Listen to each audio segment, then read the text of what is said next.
Kader Asmal was a celebrated South African lawyer, academic and human rights activist. With his wife Louise, they devoted their lives to justice, equality and democracy. He spent 27 years in exile in Ireland, where he co-founded, among others, the Irish anti-apartheid movement. Asmal returned to South Africa, serving in the first democratic government as Minister of Water Affairs and later Education. He would go on to implement progressive policies that transformed both sectors. A key architect of South Africa's constitution, Asmal was committed to the protection of human rights. I could go on and talk about the quirkiness of Kader, in as much as I could talk about the great intellect of Kader.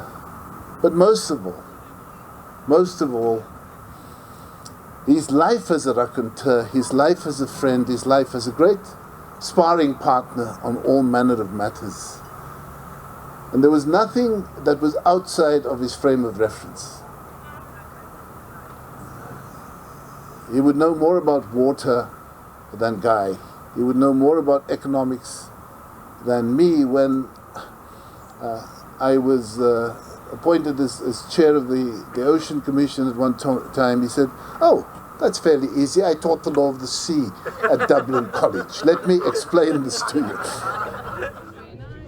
The Asmal family are thrilled to have their father and grandfather remembered in this way.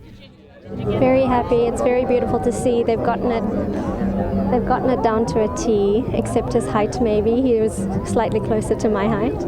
But it's a very loving feeling to know that he's being joined in this march to freedom. Over 100 resistance and liberation leaders, including Nelson Mandela, are represented at the monumental Pantheon. Long March to Freedom is unique in the world and not only honours but brings the story of South Africa's path to freedom alive. History can't only be in the textbook.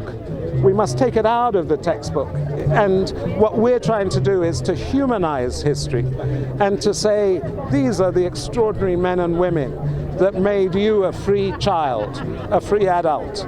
And you must remember them. It's all you can give them is to remember them, but also to remember their values, their ethics, their integrity, how they led their lives, their self-sacrifice. Tambo hopes government will support the expansion of the project to reach the goal of at least 400 people immortalized in bronze. Mariska Botha, SABC News, Cape Town.